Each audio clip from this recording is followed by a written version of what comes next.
तो आज अपन पढ़ने वाले हैं बेटा अनुगमन वेग। ठीक है भाई, कहाँ गया?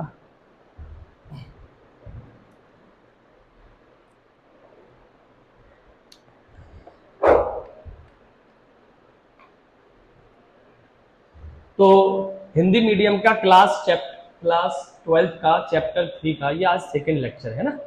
इसमें आपने धारा घनत्व तक पढ़ लिया था। कहाँ तक पढ़ लिया था? धारा घनत्व क्या होता है, धारा घनत्व का क्या सूत्र होता है, इसका क्या मात्रक होता है, ये सब चीजें आज अपन पढ़ने वाले हैं। अनुगमन वेग, अनुगमन वेग क्या होता है, इसके लिए अपन को क्या करना पड़ेगा?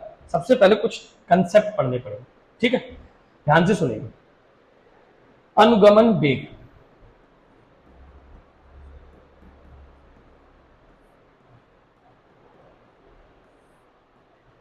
अनुगमन वेग में आपको कंसेप्ट क्या पढ़ना है जरा समझ लें।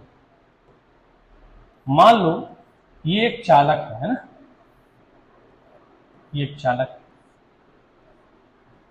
इस चालक में बहुत सारे फ्री इलेक्ट्रॉन, फ्री इलेक्ट्रॉन, बहुत सारे फ्री इलेक्ट्रॉन का मतलब बहुत सारे मुक्त इलेक्ट्रॉन है। तो वो इलेक्ट्रॉन कोई इधर जा रहा है, कोई इधर जा रहा है, कोई इधर जा रहा है, कोई इधर जा रहा है, कोई इधर जा रहा है, कोई इधर जा रहा है, कोई इधर जा रहा है, बहुत सारे मुक्त इलेक्ट्रॉन।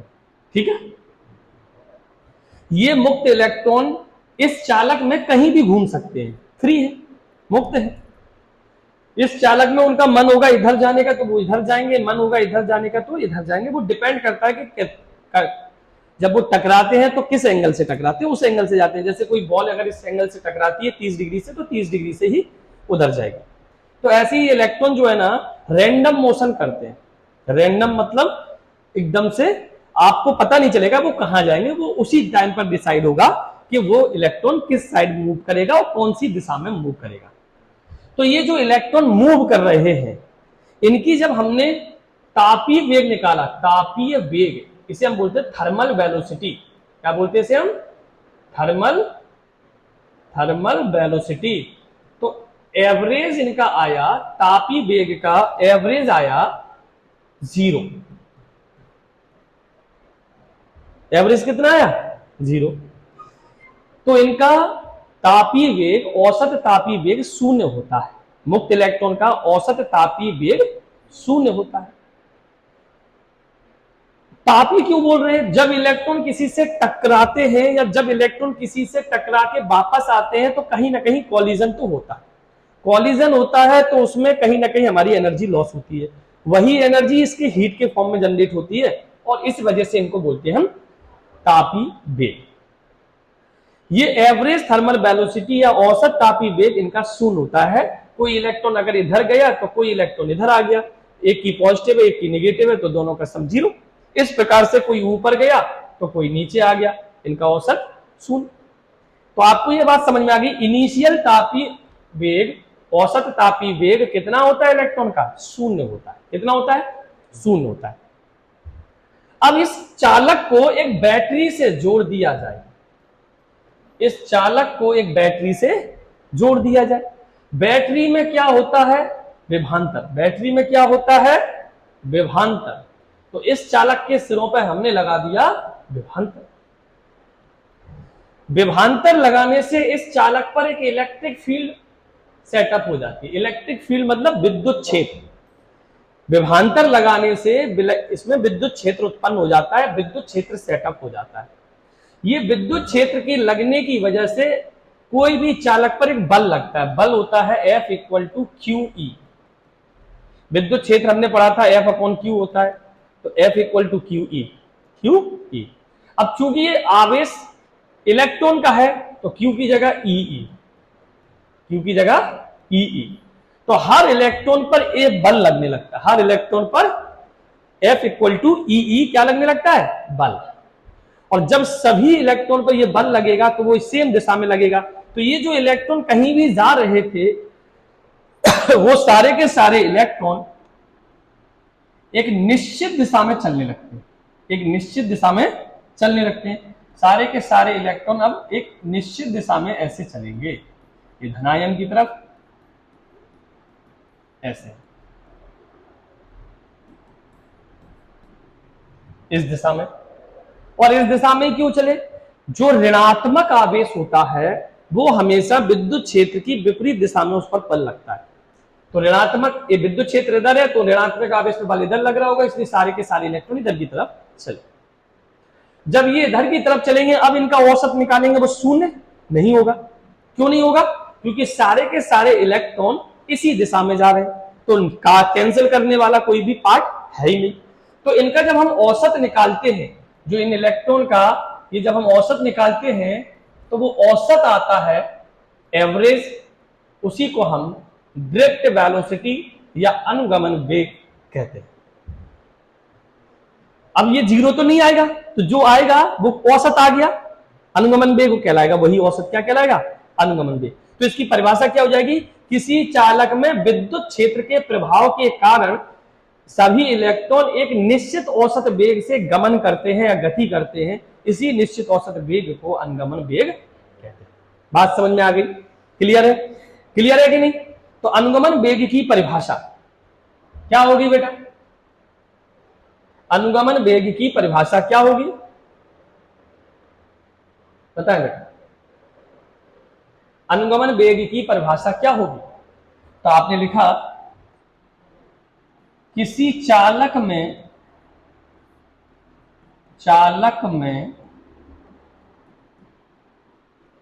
किसी चालक में विद्युत क्षेत्र के प्रभाव के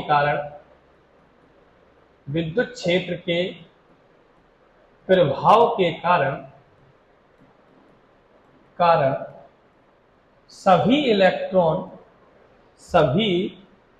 इलेक्ट्रॉन एक निश्चित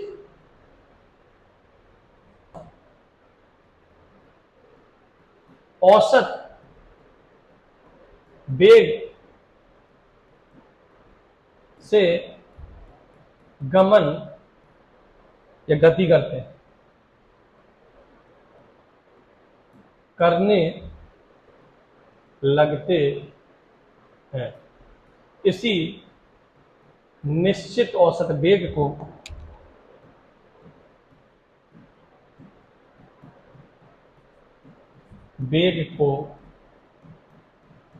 अनुगमन वेग कहते हैं।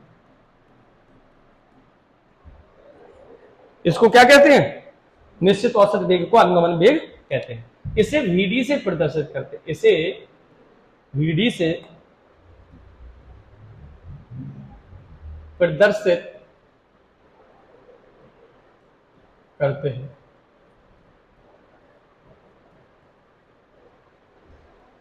अनुगमन वेग समझ में आ गया? मैंने आपसे क्या बोला? कोई भी चालक है उसमें बहुत सारे मुक्त इलेक्ट्रॉन होते हैं, और ये मुक्त इलेक्ट्रॉन जो है वो कहीं भी गमन कर सकते हैं, कहीं भी जा सकते हैं, लेकिन उनका जब हम औसत निकालते थे तो वो जीरो आता था, उसे हम तापीय वेग कहते थे। तो स्टार्टिंग में इलेक्ट्रॉन का जो तापीय वेग था उसका औसत कितना आता था? शून्य। लेकिन जब हमने विद्युत क्षेत्र लगाया तो विद्युत क्षेत्र के कारण सभी इलेक्ट्रॉन एक निश्चित दिशा में चलने लगते हैं, और वो भी एक निश्चित औसत वेग से।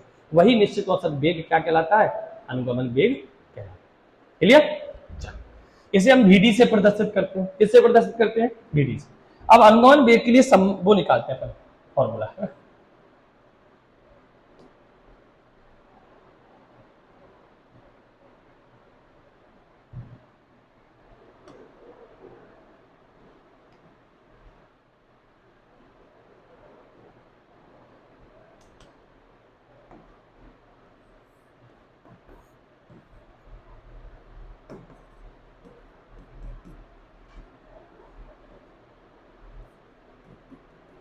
अनुगमन वेग के लिए हमें क्या निकालना है? तो हमने एक चालक लिया और इस चालक की लंबाई L है, इसका क्षेत्रफल A है, इसमें विभवांतर V है, इसमें धारा I प्रवाहित हो रही है। तो इसकी अपन थ्योरी कैसे लिखेंगे? माना कि, बताइए L क्या है? चालक की लंबाई। A क्या है? चालक के अनुप्रस्थ काट का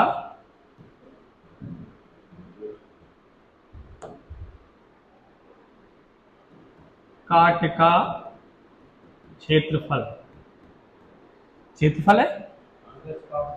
अनुप्रस्थ काट क्या, बहुत बढ़िया क्वेश्चन है। चालक तार ऐसा होता है, तार ऐसा होता है तो क्षेत्रफल तो इसका हर जगह है, क्षेत्रफल मतलब सतह जहां है वहां क्षेत्रफल है। लेकिन ये सामने अगर हम तार को काटे तो सामने वाला जो क्षेत्रफल है इसे हम बोलते हैं अनुप्रस्थ काट। क्या बोलते हैं? अनुप्रस्थ काट। ऐसा अनुप्रस्थ काट। बात समझ में आई?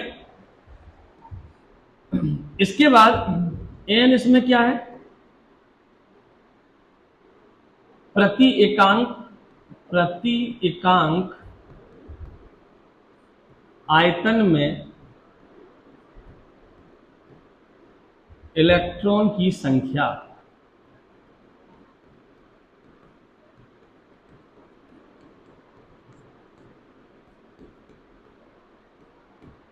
प्रति एकांक आयतन में इलेक्ट्रॉनों की संख्या, प्रति एकांक आयतन में इलेक्ट्रॉनों की संख्या। बात समझ में आई? इसका इसमें एल क्या है? चालक का आयतन, चालक का आयतन। आयतन क्यों? क्षेत्रफल में लंबाई का गुणा कर दो तो वो आयतन बन जाता है। क्षेत्रफल क्या होता है? लंबाई गुणा चौड़ाई। आयतन क्या होता है? लंबाई गुणा चौड़ाई गुणा ऊंचाई। तो इसमें एक लेंथ का और मल्टीप्लाई हो जाए तो लंबाई गुणा चौड़ाई इसमें और ये ऊंचाई मान लो, तो क्या बन गया? आयतन। तो NaL क्या होगा? चालक में कुल इलेक्ट्रॉन की संख्या। एक आयतन में इतने इलेक्ट्रॉन है तो 10 आयतन में तो 10 का मल्टीप्लाई। तो NaL हमारा क्षेत्रफल है ना, वो आयतन है ना, इसका मल्टीप्लाई इसमें कर देंगे तो कुल इलेक्ट्रॉन आ जाएंगे। मैंने आपसे बोला एक आयतन में 1 मीटर क्यूब में आपके पास 10 इलेक्ट्रॉन है तो 5 मीटर क्यूब में कितने होंगे? 10 × 5 मतलब 50 होंगे कि नहीं? तो एक एकांक आयतन में n है तो कुल आयतन AL है तो इसका मल्टीप्लाई कर देंगे तो कुल इलेक्ट्रॉन की संख्या आ जाएगी। आ जाएगी कि नहीं आ जाएगी? बताओ यस और नो। बिल्कुल। उसमें VD क्या है बेटा? अनुगमन गमन वेग। इसमें E क्या है बेटा? विद्युत क्षेत्र। बात समझ में आ गई? क्लियर है यहां तक? चलिए अब हमको निकालनी है किसी चालक में इलेक्ट्रॉन पर कितना बल लग रहा है। इलेक्ट्रॉन पर कितना बल लग रहा है तो आप देखें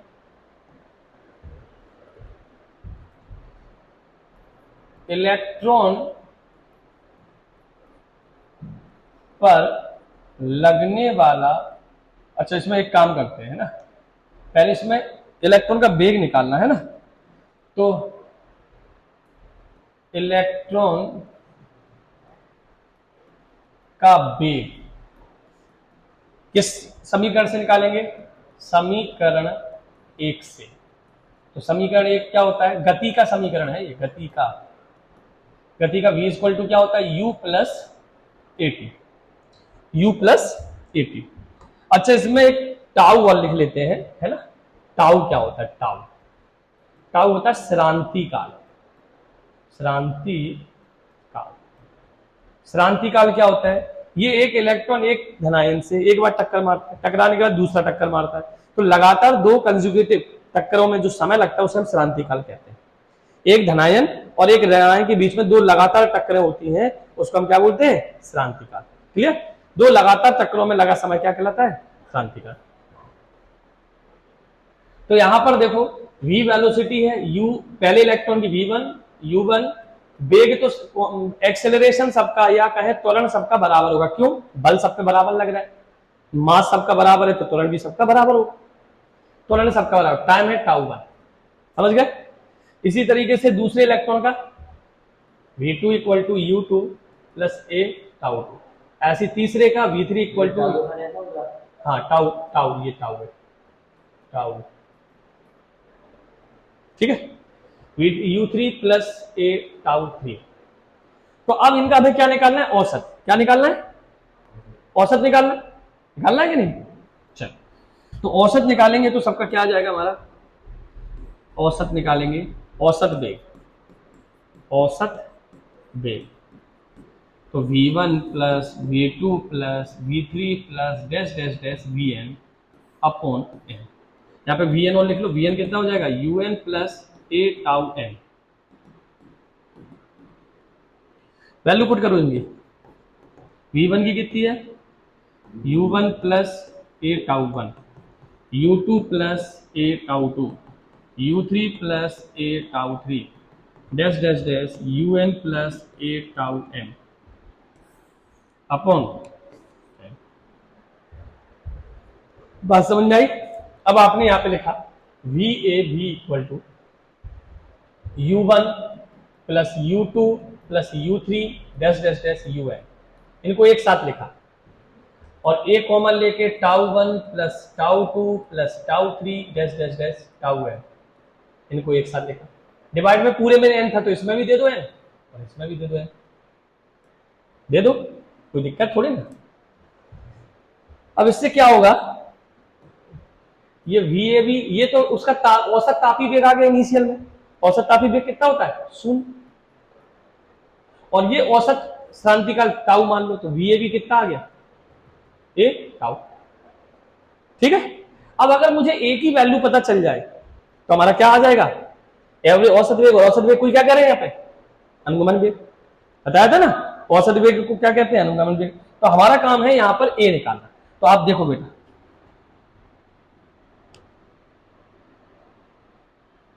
मान लो हमने लिखा यहां पे इलेक्ट्रॉन पर लगने वाला बल, विद्युत बल,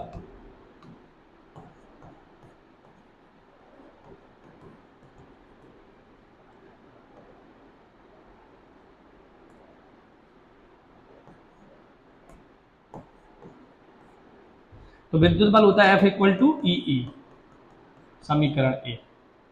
किंतु हमने क्या पढ़ा, F इक्वल टू क्या होता है ma, समीकरण 2। समीकरण 1 और 2 के बाएं पक्ष बराबर है, विद्युत बल इतना ही लगता है, बताया था इलेक्ट्रॉन पे, और ये हमारा F इक्वल टू m ही होता है, तो बाएं पक्ष बराबर है तो दाएं पक्ष भी बराबर होंगे। तो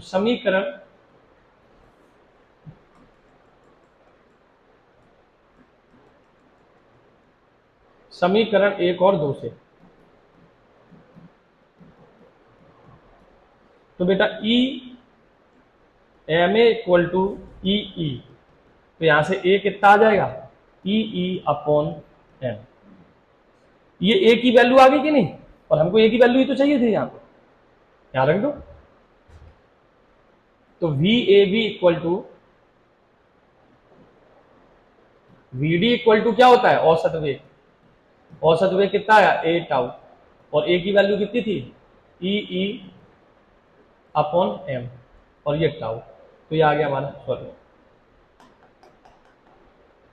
A की वैल्यू कितनी आई अपनी ई अपॉन m, तो यहाँ पे अपना ई टाउ अपॉन m, तो ये वैल्यू यहाँ आ जाएगी।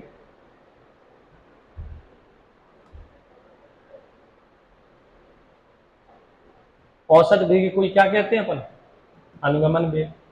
तो औसत वेग कितना है हमारा ई टाउ अपॉन, तो ये हमारा आ गया।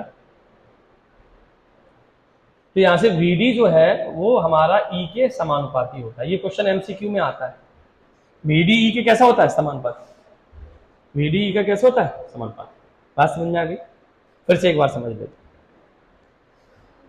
ये चालक है, चालक में जो लंबाई, क्षेत्रफल, ये सब चीज हमने लिख ली है, जैसे इसकी जरूरत भी नहीं है पर हमने बता दिया भी है ना।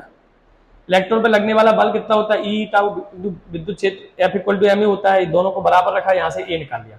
A निकालने के बाद हमने वेग का समीकरण लगाया, वेग निकाल दिया, तीनों का औसत निकाला, आंसर आया। ठीक है, चलो तो इतना लिख लीजिए आपको।